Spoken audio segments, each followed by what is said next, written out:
Hello and welcome to CIBER Focus, your source for international business information. My name is Tim Smith and our guest today is Mr. Rob Smith. Rob is Senior Director of Corporate Responsibility at Eli Lilly and Company and President of the Lilly Foundation, which seeks to improve the lives of those lacking the resources to obtain quality health care. Today, Rob will share Eli Lilly's model for corporate social responsibility and how Lilly's overall mission is improving global health. Rob has been kind enough to invite us to the Lilly corporate headquarters here in Indianapolis. Rob, thank you so much for joining us. Thank you, Tim, very much for having me. Well, to start with, maybe you can tell us a little bit more about the Eli Lilly and Company corporate shared value model. That would be wonderful. Be happy to. Really, I think there are three things that define and when taken together and how it's implemented, I think differentiate our commitment to corporate social responsibility.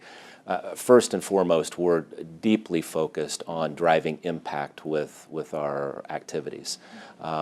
I think that is probably best illustrated by the work that we're doing outside the United States in our global health programs, where we are working with terrific global and local partners, and we're working on a framework called Research, Report, and Advocate. So we want to do interventions at the local level with great partners, and we want to research what we're finding out. So are we really improving outcomes for patients with diabetes? And then take that research and report what we've learned, what's working, what isn't. I think by talking about what doesn't work, we advance learning as well. But the most promising ideas, we want to advocate for others to join us, large foundations, governments, and bring those ideas to scale. So we want to try to catalyze real impact. So instead of doing passive donations that may impact a few hundred people, aspirationally we want to catalyze impact that could reach the millions. So we're focused on impact, and again, that research, report, and advocate model is, I think, a good example of that. The second thing that I think differentiates our work is our long-standing commitment to Indianapolis, Indiana, which is where we have our global corporate headquarters. We have 25% of our workforce here. Our largest research footprint is based in Indianapolis, and our company was founded here over 140 years ago. So Indianapolis and Lilly have grown up together. We've been successful together. And as we think about where we are now, we really have to recruit, retain, and engage the very best people from around the world to our headquarters in Indianapolis.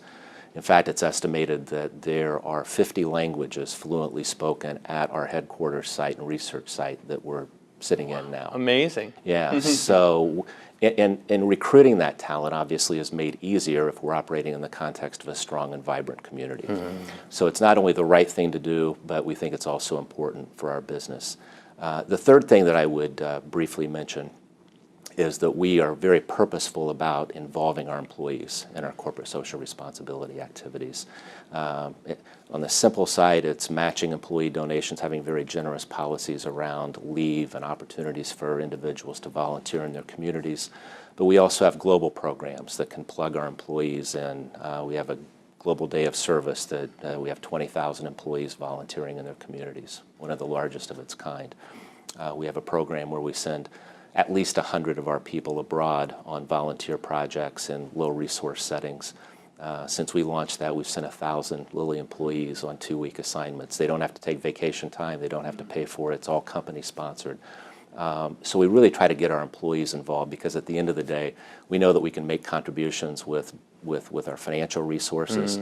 But at the end of the day, I think the greatest contribution we can make is through the enormous human capital we have at our company. So those are the three things that I think define corporate responsibility at Lilly. Great, thank you, Rob. Maybe I could follow up a little bit on the employee volunteer program. You mentioned corralling 20,000 or empowering 20,000 people to go out and serve. When we look at the model that you have to send employees abroad, I think you said earlier 1,000 applications for 100 spots. That's correct. What are some of the success stories that you would share with us today about the people going out and bringing so much back based on their experience? Yeah, it's great. Since we launched the program again in 2011, we've sent 1,000 people abroad. We're sending 100 this year. We had 1,000 employees apply, even in the 6th year, so it's still resonating with our employee base. And it's an opportunity for our employees to go and make a difference. But really, we were motivated to launch the program a few years ago to tap into the passion of our employees who want to serve. So it's a great employee engagement program. But we were motivated to have them learn about new cultures, to be more globally aware, to understand some of the unique challenges of delivering healthcare in low-resource settings, and then bring those learnings back into the company.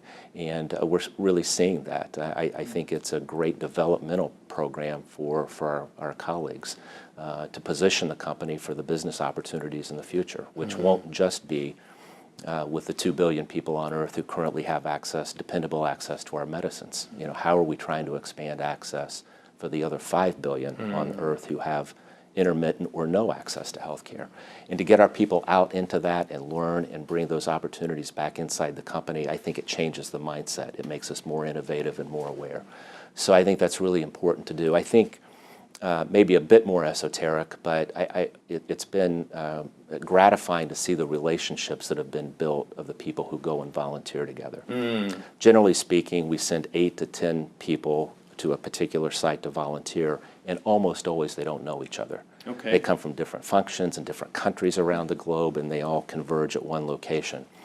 And the friendships that are developed really stand the test of time.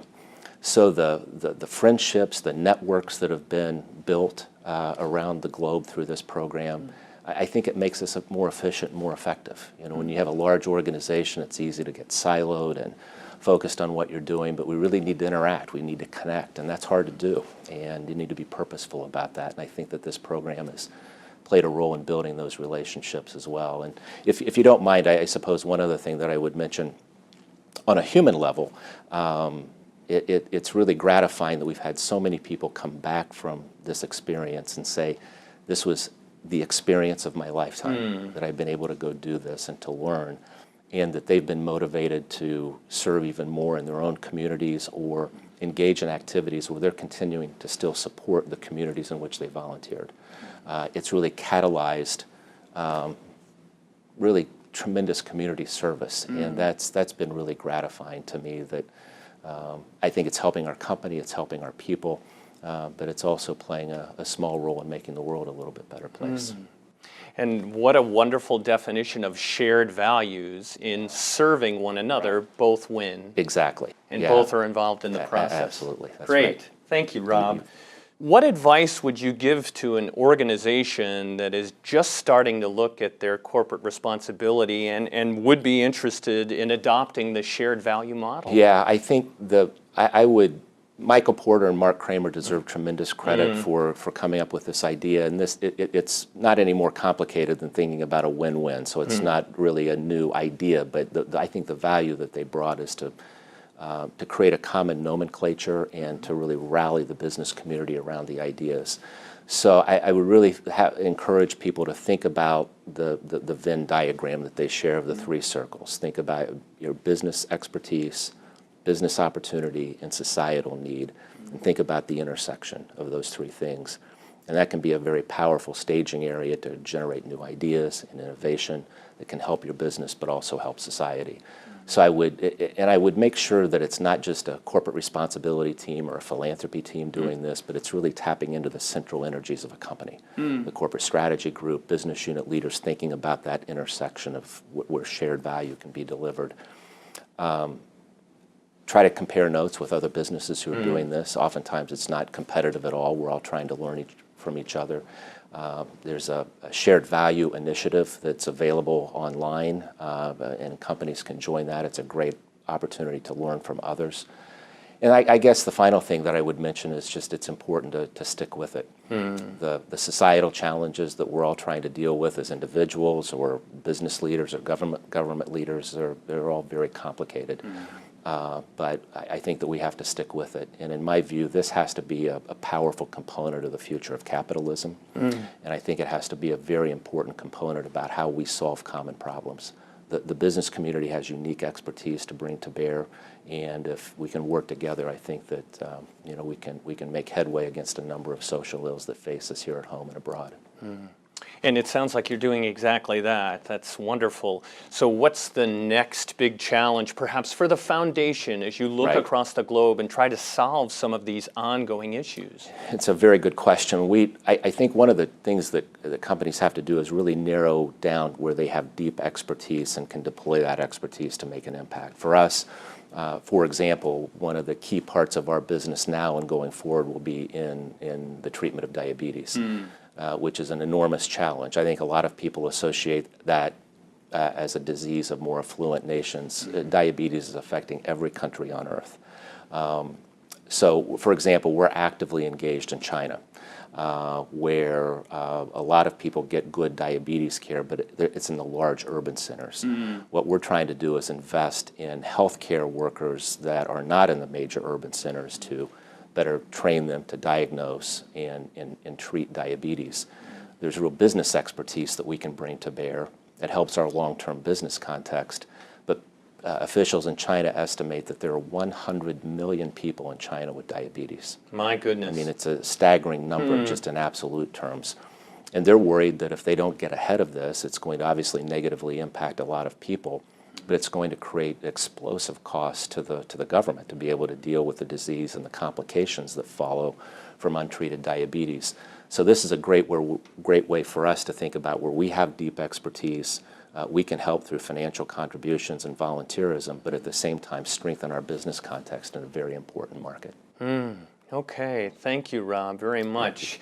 When you think a little bit more about the globe and healthcare issues that Right. you've been working towards solving, any wins that you'd share with us today that you feel the Eli Lilly company has tackled and solved?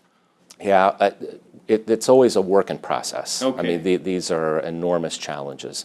I think Jimmy Carter, for example, and the Carter Foundation, they've done incredible work and they've nearly eradicated guinea worm. That's a time where you could say we really solved this problem. For most of these challenges, we have to wake up every day and try to make progress. And one of the programs I'm most proud of that Lilly has been engaged with is a long-standing effort that we've had to battle multiple drug-resistant tuberculosis. So it's a tuberculosis that is first-line tuberculosis can be effectively treated, but if it mutates, it can become drug-resistant. We made 2 older antibiotics, the intellectual property long expired, that was proven to be part of an effective cocktail of medicines to effectively treat multiple drug-resistant tuberculosis. And instead of just donating those medicines, we decided, since our business was moving away from antibiotics, that we would work with generic companies around the world and actually transfer the manufacturing technology to make these medicines so we could create a more sustainable, larger supply of the medicines to effectively treat this really awful disease that's impacting some of the most vulnerable people on earth. And through philanthropy, investing in education, healthcare training, and the manufacturing technology transfer, we played a real role to create a sustainable set of solutions to treat MDR-TB. So I'm excited about that. There's a lot of work left to do. I wouldn't say that we've solved that problem by any stretch of the imagination, but I think that we played a role that went beyond just kind of passive contributions to really getting engaged and convening others to help come up with some sustainable solutions for a terrible health problem. Sure, and the model is a holistic model. I think it has to be Right. as you work to solve these issues. And working in partnership, again, using that term shared, Right. is manifested into a more sustainable solution. Tim, that's an excellent point. And there is value in philanthropy and donations. I oversee our corporate foundation, and we do a lot of that, and we try to be catalytic and drive results. But the things that are sustaining are the ones where there is benefit for everyone involved. And that's where the power at the end of the day, in my judgment, comes from shared value. If businesses can figure out ways they can address specific social challenges and do so profitably, going to be in it for the long run. And that's where I think the power of the model comes in, to your point, is the sustainability. Great. Rob, thank you so much for hosting us today and letting us come in and speak with you. We appreciate it very much. Thank you, Tim, for having me. It was great. Thank you.